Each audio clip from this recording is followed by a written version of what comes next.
Hello and welcome into another episode of Locked On Wolves. Today on the show, let's talk about reasonable expectations for this year's Timberwolves team. Based on the FanDuel win total line, what can we expect? Is it fair to say we should expect to bet the over on this team this year? We'll break that all down. Plus a roster update, where the roster stands as we head into training camp later this week. And then also the Timberwolves unveiled their classic jerseys for this year. We'll talk about that at the end of the show here today.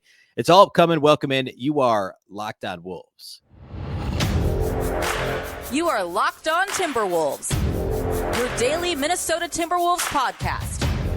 Part of the Locked On Podcast Network. Your team every day.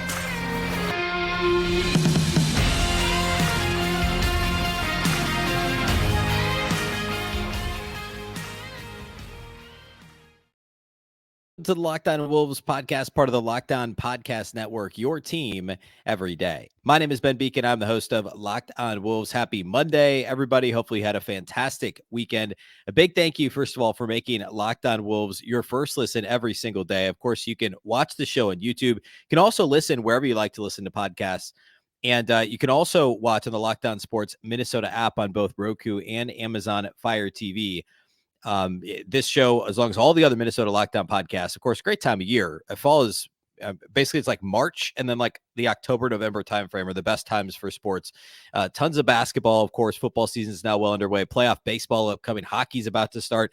If you're a fan of Minnesota sports in general, check out the Lockdown Sports Minnesota app on Roku and Amazon Fire TV. Of course, you can also follow this show on Twitter at Lockdown T Wolves and also at Beecken with two B's, two E's, CK. All right, a couple things I want to get to later. We'll talk about the roster, something I want to clean up from Friday's show. An Exhibit 10 signee I completely forgot was going to be on the roster in training camp. So we'll kind of update where that roster is going to be.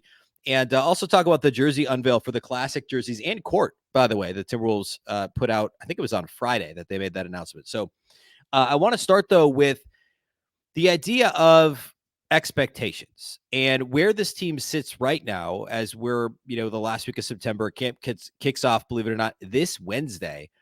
I think that it makes a lot of sense to kind of, I don't want to say reset expectations, but like we've been living in this world. We're going into last year. Everybody's like, okay, well, this team should win 50 games. And I thought that too. I thought it would be a 52 win team. I think was my prediction last year going into the season. I believe the over under was 49.5 on FanDuel before the season.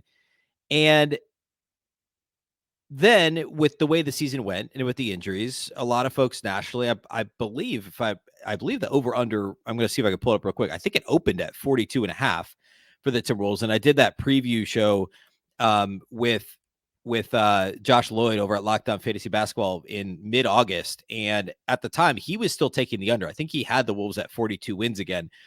And I had the Timberwolves at an over. And at the time, if you watch that show, this isn't my official like Locked On Wolves win total projection. That will come. I traditionally do it like the day before the day of the start of the season, so I have as much possible information.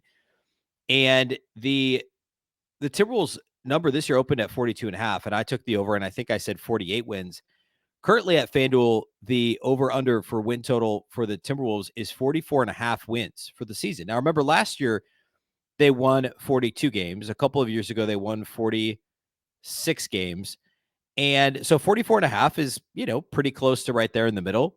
Seems about right if you look at the last two seasons.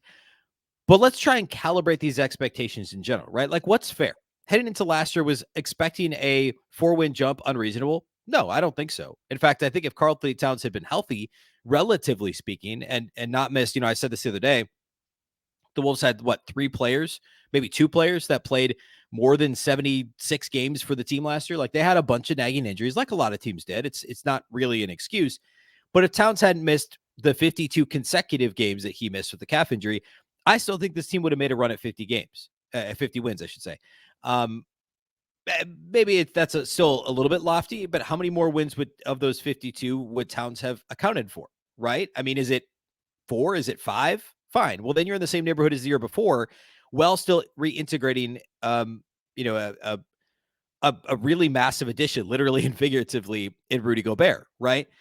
So maybe the 50 to 52 that I was projecting last year was a little bit aggressive, but I don't think it was unfair given adding somebody who's a multi-time defensive player of the year, multi-time All-Star, multi-time All-NBA player to a team that already had a multi-time All-Star and All-NBA player in Karl-Anthony Towns, and one of the best young, exciting players in the league in Anthony Edwards, and another former All-Star at the time in D'Angelo Russell. Like, it wasn't unreasonable to expect this team to win 50 games last year. They only won 42, and a big reason for that, the main reason for that, the story still nationally, if you just like ask somebody, I guarantee if you ask a random ESPN NBA talking head, hey, why did the Wolves only win 42 games last year? The first thing out of their mouth would be, oh, well, integrating Rudy Gobert. Rudy had a down year and trying to, get him. No, that's not why. Like, did it play into it? Sure. It's because Karl-Anthony Towns, going into last year, universally thought of as a top 25 NBA player, multi-time All-Star, coming off an All-Star season, missed 52 consecutive games, right? Say they win 5 of those, they still would have won more games than they did the year prior. So, yes, maybe that would have, that certainly played into it, right? But they essentially, for most of the season, 2/3 of the season, they just played with Gobert and not Karl-Anthony Towns. So that was the biggest challenge. So what's a realistic expectation? If this win total is 44.5, friend of the show, Chalanga Langason over at Zone Coverage a couple of years ago, he was our postcast guest on a nightly basis for, it was like the end of the regular season and the playoffs. Not last year, but the year before. Chalanga does a great job. He has a Wolves podcast that he's on too that I've been on before. And he wrote a piece at Zone Coverage with the headline, betting the Wolves over is free money. Now, I don't know that I'd say that, but I generally agree with the premise that Chalanga puts forward. And I'll read a couple of quick excerpts from it. He talks about, so he's using the line of 43.5, which is not the FanDuel line. The FanDuel line, again, is 44.5. And his premise is, I'll just read this. Chalanga says 43.5 is a surprisingly low number considering the Timberwolves won 42 games last season without Karl-Anthony Towns on the court for most of it. That's the point I'm making, right? But the Wolves transformed after the trade deadline. Although it didn't necessarily amount to more wins in the aggregate, the team looked like it was starting to make some sense. Now, I want to focus in on that line. The team started to look like Nope. Let me reread that. This is important that I read this correctly. The team looked like it was starting to make some sense, is what Chalanga said. Post-trade deadline. That's a key thing to focus in on. And I talked about this in a lot of different, I've kind of gone about this in different ways throughout the offseason. But if you simply swap out D'Angelo Russell for Mike Conley, this team makes a lot more sense. And I'm not going to go into the whole thing now, but the obvious argument is Conley's a better defender. He's a better catch and shoot 3-point shooter. He is a better pick and roll guard than D'Angelo Russell, which I know sounds crazy, but in this, the way the Wolves are constructed, he has the experience with Rudy Gobert. He has some built-in chemistry. He's good for 1.5 lobs per game to Rudy when he's diving to the rim off pick and roll. That D'Angelo Russell never found that chemistry. Those reasons alone, we can have the argument in a vacuum who's the better player, 38-year-old Mike Conley or prime D'Angelo Russell. We can argue that. I wouldn't be upset if you said D'Angelo Russell. In fact, I may even agree with you that in a vacuum, D'Angelo Russell may be the better player. But with this Timberwolves team, it's not close. Mike Conley is the better fit. He's the better team defender, the better individual on-ball defender, the better catch-and-shoot 3-point shooter. And if that sounds crazy to you, the numbers are 100%. Go to the last 3 seasons individually, over the last 3 years, however you want to slice it and dice it. Mike Conley has been a better catch-and-shoot 3-point shooter than D'Angelo Russell. In fact, he was over 46% in a Wolves uniform on catch-and-shoot threes last year after the trade. It's a relatively small sample, but for the season, he was 42%. And D'Lo's good too. He's usually in the 39% range, but there's no question Mike Conley is a better catch-and-shoot 3-point shooter. What does the Wolves offense need? They need a facilitator, somebody who can play off the ball when Anthony Edwards is ball dominant, when Karl-Anthony Towns uses plenty of possessions, when you're playing 5 out. You don't need a guy that wants to, shoot pull-up threes in transition, not named Anthony Edwards, because we can live with that, right? Or somebody who's going to, take the ball and pick and roll and shoot a pull-up long range too. And, you see no passes in a half-court possession.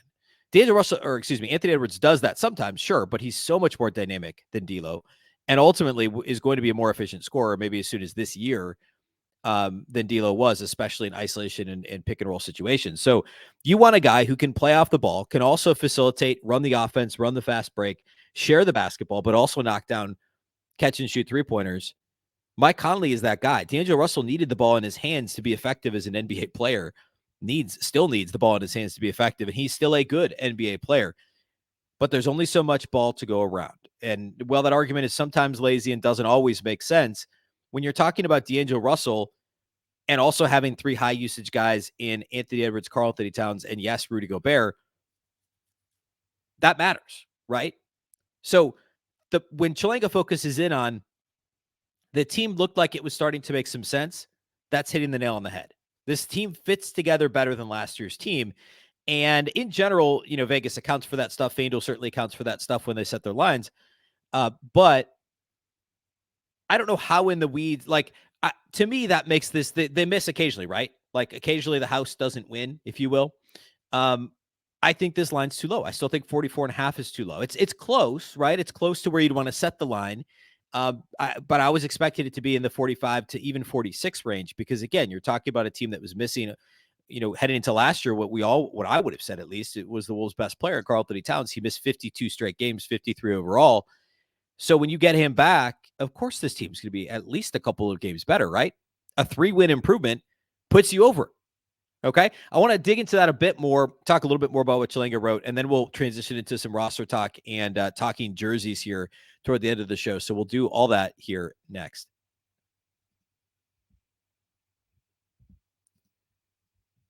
Today's episode of Locked On Wolves is brought to us by our friends over at DoorDash. If you burned your last piece of toast, or your avocados went bad, or your hot sauce bottle went empty, which happened to me the other day, it was the worst, try grocery delivery from DoorDash. You'll get everything you want delivered when you need it, right to your door. You've trusted DoorDash to deliver your restaurant favorites, and now you can get grocery delivery that actually delivers too. With thousands of grocery stores to choose from, you'll find the best in your neighborhood and boost your local economy with each and every order. You'll get exactly what you ordered, or they'll make it right. Sit back and enjoy quality groceries just like you picked them yourself. If you want even more value, you can save on all your grocery and restaurant favorites with a $0 delivery fee on all eligible orders with a Dash Pass membership. With easy substitutions right in the app and best-in-class customer support, DoorDash delivers groceries exactly how you want it. Get 50% off your first DoorDash order up to a $20 value when you use the code LOCKEDONNBA at checkout. Limited time offer, terms apply. That's 50% off to $20. 50% off up to $20, no minimum subtotal, and 0 delivery fees on your first order when you download the DoorDash app in the App Store and enter code LOCKEDONNBA. Don't forget, that's code LOCKEDONNBA for $50 off your first order with DoorDash. A big thank you once again for making Locked On Wolves your first listen every day. Of course, training camp kicks off on Wednesday, so you better believe we've got player previews for the rest of this week. A week from Thursday, I believe. So 8 days after training camp starts is the first game of the preseason. The Wolves will take on the Mavericks in Abu Dhabi. So we'll talk about that as we get a little further in the week, but I want to start the player preview series pretty early. We'll talk about the training camp roster here in a minute. We got 20 guys, I think, to go through at this point. So yeah, we'll talk about everyone all the way down to the Exhibit 10 guys, what their roles might be, their odds of making the roster. And then as we get up the depth chart, what impact and expectations should we have for the guys that will be rotation players this year for the Timberwolves? So we'll do that here in the coming days. And of course, stay on top of any additional news related to the roster, because there's, the Wolves still may have a move in them yet this offseason. So that'll all be upcoming on the show. We're daily again, by the way, through Friday, Monday through Friday, every week. So make sure you're tuned in on a daily basis. Follow and subscribe wherever you listen to or watch podcasts. All right. So continuing on what Chilanga Langerson over at Zone Coverage said about the Timberwolves, about the win total, he said, again, the team, meaning the Timberwolves, after the trade deadline, looked like it was starting to make some sense. Anthony Edwards ended his season with a continuing his ascension into superstardom, looking like one of the best players in the league against the eventual champion Denver Nuggets. Took the show on the road, looked like one of the best players in the world during the FIBA World Cup. Talks about Conley's cohesion and steadiness, Jaden McDaniels being one of the best defensive players in the NBA. And then he goes on to say, quote, "There's a mountain of anecdotal evidence to suggest that this line is way too low. There is also at least a little bit of statistical evidence to back up what I'm sure many Wolves fans feel. This team will be better this season. The likely starting lineup of Conley, Edwards, McDaniels, Towns, and Gobert barely got time to play together last season, cleaning the glass track to 156 non-garbage time possessions those 5 played together. That's not a very large sample size, but the group had a plus 5.8 net rating when they played. For reference, the Cavs as a team had a plus 5.8 net rating last season and won 51 games. Obviously, the entire team's net rating goes beyond the starters, but it's also a measure of how well the bench plays. I'll stop there. I like that Chilanga did that and provided that context. And we said this early last season too, right? Before the Towns injury, which I think came in game 11 or 12, or no, I'm sorry. It was like game 19 of the season, maybe. I think the Wolves were 10-11 when he got hurt, is why the number 11 sticks in my head. It was like game 21 or 22. The actual net rating of the starters wasn't great, but it was okay, right? Like the bigger issue was the bench unit. Jordan McLaughlin got hurt early on. Jalen Noel did not play well. The bench unit, and then the way it integrated when they had mixed units of bench guys with the starters, and you had, Kyle Anderson playing the 4 and Gobert at the 5 was actually a pretty good lineup defensively, but struggled offensively. Towns never found a groove before he got injured. But as the year went on and post Towns' return, so March, April, that starting unit was good. Remember early in the season, that starting lineup unit that was a minus when Cat got hurt, that was with D'Lo instead of Mike Conley. I should reiterate that, right? So what Chalenga's talking about, the reason why that sample was so small was because the Conley trade didn't happen until the deadline. Towns was out until, whatever in March. And then at the very end of the season, you had the McDaniels injury, I guess literally the last game of the regular season. So you didn't get to see it in the playoffs.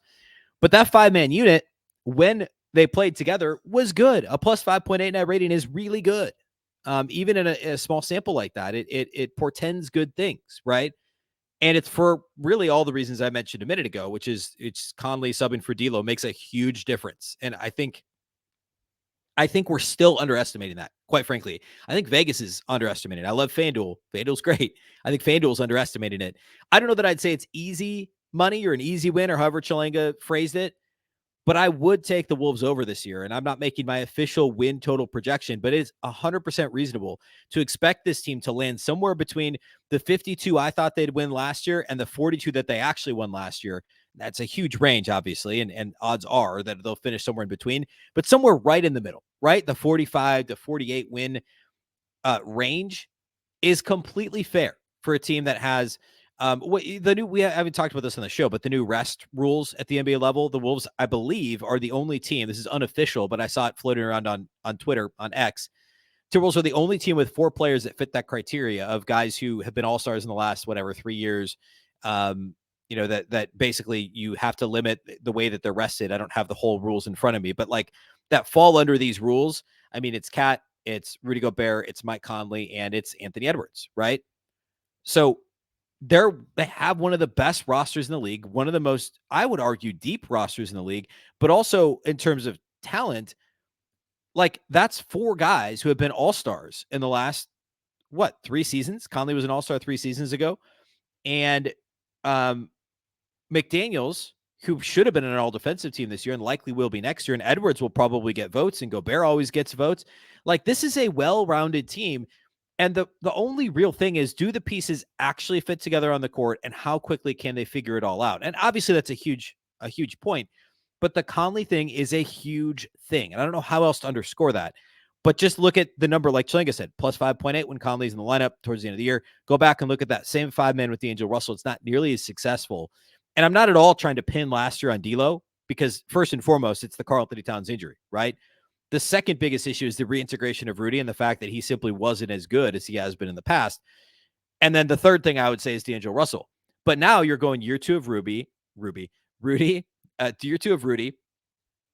You're going into hopefully a year with at this point, healthy Karl-Anthony Towns, and you're going into the first training camp with Mike Conley, and all those things together should work together to give the Wolves a much more successful season. And I, again, easy money. I don't know about that, but I would take the over on 43.5. I'd take over on FanDuel's 44.5 for sure as well, for all those reasons. So good article over at Zone Coverage. Chalenga does a good job. Go check out his, I think it's the CND NBA show is his podcast. So go check that out too. He does a really good job. All right, let's get into roster talk, where the roster sits now on what's almost the eve of training camp, the eve of training camp, if you will. It starts on Wednesday. So we'll talk about that.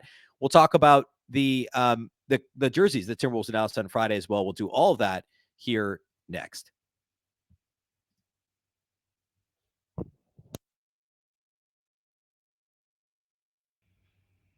All right, we talked a little bit about the Timberwolves roster going into training camp on Friday's show, and I completely blanked on Javonte Cook being on the roster, at least reportedly. Now, the Wolves have not announced him as being on the roster, but a few weeks ago, his agent stated that he was signing an Exhibit 10 deal. Over at hoopsrumors.com, which does a really good job of kind of compiling these rosters. It has him listed as reportedly agreed to a contract, but it doesn't have him on the Exhibit 10 list. If he's got an Exhibit 10 deal, the Wolves have 14 standard contracts signed, 14 of 15. They have 2 two-way contracts, 2 of 3, and 3 Exhibit 10 contracts. So that would give you a total of 19 players. You can have up to 21 if I'm doing all of my math correctly. They still have a two-way slot available, and they have a standard contract available, roster spot 15, which would give them one more training camp spot available. Now, they also have a qualifying offer out to Matt Ryan as a restricted free agent on a two-way deal. So I don't know. It's probably likely at this point he ends up in camp with Minnesota. Currently, the two-way contracts are Jalen Clark, the injured rookie, who likely won't be on the court until after the first of the year and probably won't play in a game, maybe not at all this year, but certainly not even in the G League until spring. He had the Achilles injury last year at UCLA. He's on a two-way deal. Luka Garza is on a two-way deal once again. So that third one could be Matt Ryan. It could be elevating one of the Exhibit 10 guys. Exhibit 10 guys, of course, in order of when they signed, reportedly Javonte Cook, although the Wolves have not confirmed. And, of course, he played with the Summer League team and was on the Iowa Wolves last year. A few weeks ago, and we'll do this when we do the full roster preview. We'll go a little bit more in depth, but he didn't have impressive numbers in the G League. There were moments that were impressive in Summer League over the past couple of years. The length, the size, the shooting's got to be a little better, but the length and size, and I guess the upside as a 3-and-D type guy is what would land him a training camp deal.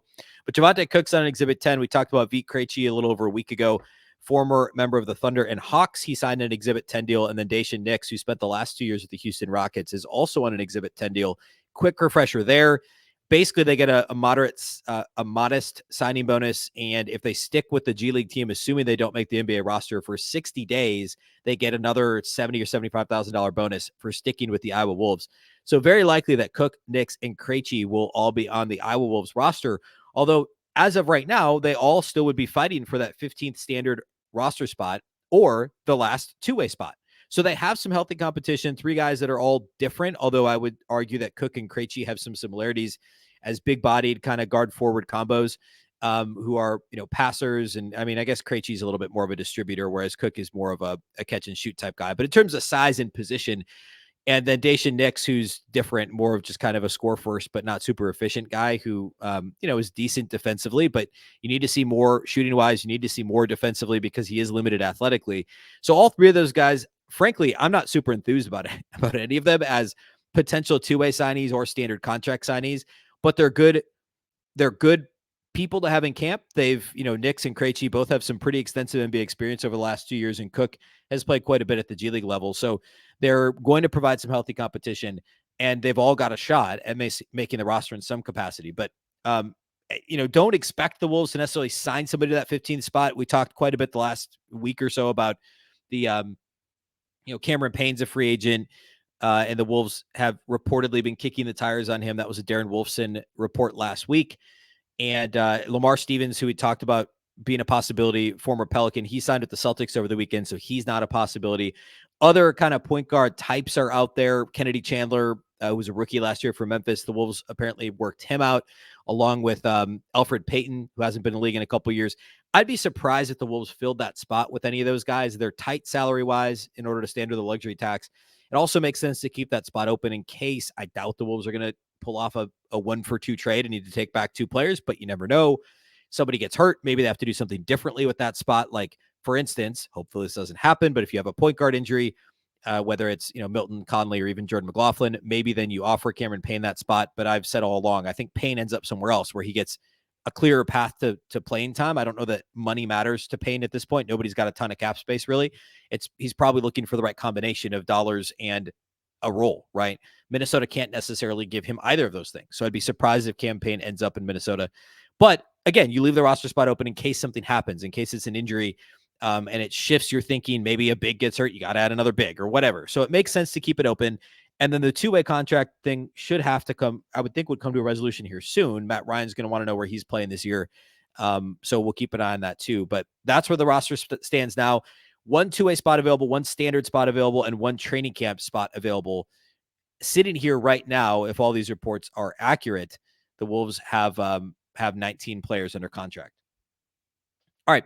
Last thing would be the Wolves Classic uniforms. If you missed this, it was on, I believe, Friday. The Wolves released a bunch of video and gallery images on online, I guess, everywhere, about the classic edition uniforms, court, and logo that they'll be using, bringing back the old Shep logo, of course, the jerseys the Wolves wore from the inaugural season in 1989 through 96. And they look awesome. They obviously refreshed them a little bit. It feels like I'm not looking at a side-by-side, but I think there might be a little more green overall. But it's very, very similar. They've also got the early 90s Nike logo with both the word mark and the swoosh on the, I guess, the right side of the jersey. They've still got the Aura jersey sponsorship on the left side.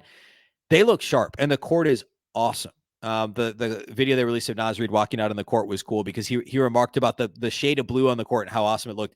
It looks really, really good. I'm super excited about this. And of course, they've still got their, I forget what the term is now, statement edition maybe, or whatever or maybe it's the city ones, whatever the bright blue that they released with Nas a few weeks ago. They had all the collateral they put out with Nas and Mike Conley. Those look cool too, but I'm really excited to see these in action, especially on the court. I thought the court last year, I said this before, but I was okay with I can't believe I'm blanking on the name of these jerseys. The alternate jerseys last year, the white with the art on them, the rainbow artwork essentially. I was okay with those, and a lot of people hated them. I could not stand the court. I thought the court looked like they were playing on a neutral site, like an NCAA tournament game. It was just like black and white essentially. I didn't like the court at all. I thought the jerseys were fine. Super excited to see these jerseys, these classic jerseys on a classic court. Love that they're doing the court to match. They're doing it right. What was it? It might have been the 25th year anniversary 10 years ago. It might have even been 15 years ago. I feel like Kevin Love was on the team when they brought back the Shep jerseys the first time. There was no court that time. And these are a little bit cleaner. I think they did a better job cleaning them up. And with the court, it's going to look really, really, really cool. I'm very excited about it. So anyway, that's out there. Go check out. I think they're going to start selling the gear soon. But to see what those look like, of course, the real test is in person and on TV, how they actually look. So that's going to be a ton of fun. All right. Later this week, of course, training camp kicks off Wednesday. We'll do player previews. We'll start that later in the week. We'll keep an eye on those last roster spots as the Wolves head into training camp. A big thank you for making Locked On Wolves your first listen every single day. And a reminder, we're every day through the rest of the week through Friday. Of course, you can listen wherever you like to listen to podcasts. You can also watch on YouTube or on the Locked On Sports Minnesota app on both Roku and Amazon Fire TV. You can also follow on Twitter or X at Beecken and at Locked On T-Wolves. Don't forget the T. Of course, the Locked On Wolves podcast is part of the Locked On Podcast Network. Remember, the Locked On Network is your local experts on all the biggest stories. Once again, I'm Ben Beecken. This is the Locked On Wolves podcast, and we'll catch you next time.